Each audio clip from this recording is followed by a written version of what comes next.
हम्म। मैं दैवम का पुत्र निष्कलंक ब्रह्म, पृथ्वी लोक के हिसाब से मैं 23वां अवतार हूँ। राम और कृष्ण दोनों मेरे अंश थे। इसके अलावा जितने भी अवतार होते हैं सब मेरे से ही होते हैं। इस बार मुझे संपूर्ण आना था कि द्वापर युग में कह दिया था आपको यह अवतार नहीं होगा, तो मुझे स्वयं आना था। आज मैं वो रहस्य खोल रहा हूं जिस रहस्य को मैंने आज से पहले कभी नहीं खोला।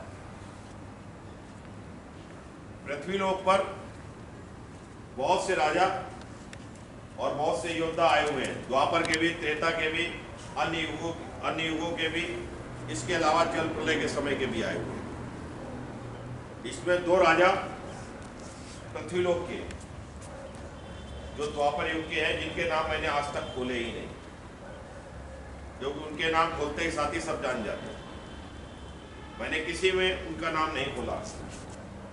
पहला नाम है वो कर्ण का।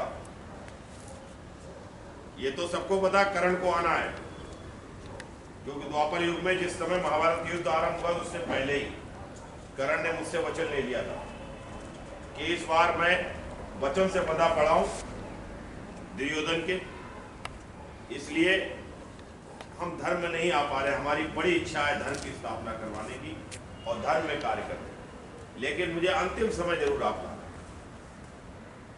तो मैंने कर्ण को वचन दिया, जाओ अंतिम समय तुम्हें लेके आएंगे। तो अंतिम समय लाए थे। कर्ण दानवीर था और जिसने जो मांगा उसको देता था। पृथ्वी लोक की एक नीति है कि कोई भी चीज दी हुई जब वो दोबारा आए तो उसको वो वापसी मिलती है, उसको कहते हैं कर्म फल। अगर उसका धर्म पूर्वक ऐसा फल था तो उसको उसे समय पे वापसी करना पड़े। जब तक वो वापसी नहीं हो जाएगी तब तक उस चीज का कर्म नहीं होगा। दूसरी चीज, कर्ण ने मुझसे ये कहा था कि जिसने मेरी परवरिश की थी उनको अंतिम में आपको सही जगह बैठाना, जिससे उनका नाम कीर्ति रहे। तो कलयुग में मैं उनको, जिनको आप जम्मू कश्मीर का राजा कहते थे, राजा हरिश्चंद्र, वो भीष्म के सारथी थे और उनका पुत्र जो है डॉक्टर करण सिंह, वो योजना में है, उसको मैंने वरदान दिया था, कलयुग में ही दिया था वरदान। अंतिम में तुम्हारा पुत्र जो है इस लायक बनेगा, वो धर्म की स्थापना में आएगा। कर्ण के बारे में ये तो जानते हैं कि कर्ण आया हुआ, लेकिन ये किसी को नहीं पता कर्ण है कहाँ है, क्या करता है। आज मैं वो रहस्य खोल रहा हूं जिसको आप गौतम अदानी कहते हो, ये करणी है, कोई और नहीं है। इसलिए जितना भी इसने पृथ्वी लोक पर दान दिया था उतना मैंने इसको पृथ्वी लोक से इसको वापसी करा दिया। उसी नीति के हिसाब से वापसी कराया जिस नीति से इसने दान दिया।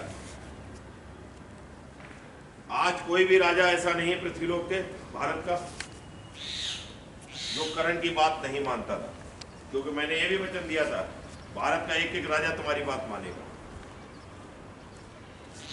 हमने जिस समय हम खड़े होंगे उस समय, इसलिए आज का भारत कोई ऐसा राजा नहीं जो इसे नहीं इसकी बात मानता। कुछ सामने सामने मान रहे, कुछ अंदर खाने मान रहे, मान सब रहे। यही गौतम अदानी है। आज मैं इसकी चीजें को वापसी ले रहा हूं, जो मैंने 91 से इसके ऊपर लगा रखी थी, वो सारी चीजें वापसी ले रहा हूं। मैं दैवम का पुत्र निष्कलंक ब्रह्म आदेश देता हूं कर्ण के पास से सारी चीजें आए गौतम अदानी पास, जो 91 से मैंने कलयुग से लगा रखी थी, सारी आने लगे।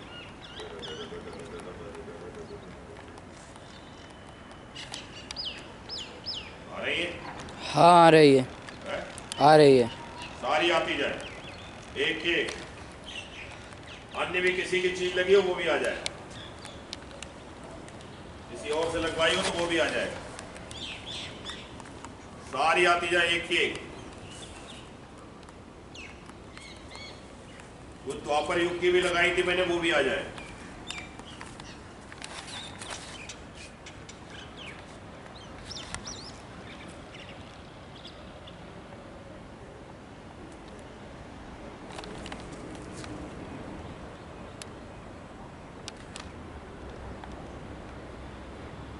आती जाए सारी, जो तेज लगाया तो वो भी आ जाए।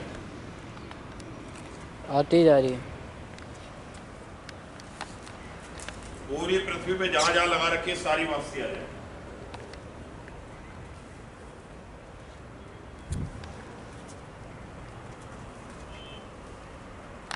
जिस कार्य को बनाने के लिए हमने लगाई गई थी चीजें, वो सब वापसी आ जाए। आदेश भी आ रहे हैं। हाँ, सब आते जाए।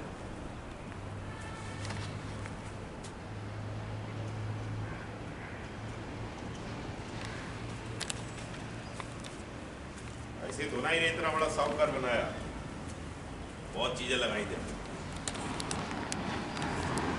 आ गई। इनका और मुकेश अंबानी, ये राजा परीक्षित है, मुकेश अंबानी, इन दोनों के नंबर अगर मिलाएंगे तो 276 बनेंगे। गौतम अदानी का 141 है, जिसमें इन दोनों के जन्म के नंबर और अंक मिलाएंगे तो 276 बनेंगे। 276 का मतलब ये 76 में मैं आया था और 2 ये है। इसी तरीके से धर्म और जो आने वाला राजा, इन दोनों के 276।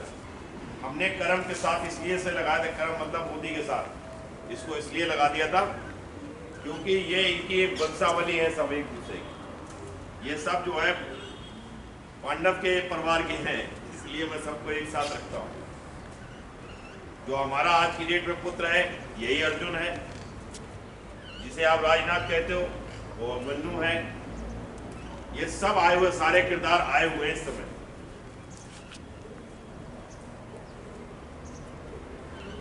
अब दूसरे के लिए तैयारी